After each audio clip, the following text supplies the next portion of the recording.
Kapatisi TV.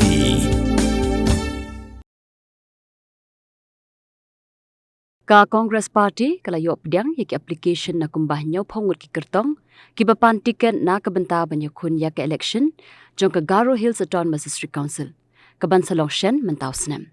Ha ka jinga krem bikila pathai kubor ha ka sigi palai. U President ka Meghalaya Pradesh Congress Committee uba Vincent H. Pala raithu baka party kalong kabala pinkre Ïakhun ya ke election jong ka GHADC. Uba Pala raithu baka party ka sa Shimrai ban ai tiket yaki kertong tang shipin benai ka tarik ban pelong ya ka election. We have already invited for the applications. We have called the application for the last 1 month. We got it. We have got around more than approximately 70 aspirants. We have to decide on this issue. Decision will be taken once they announce the election.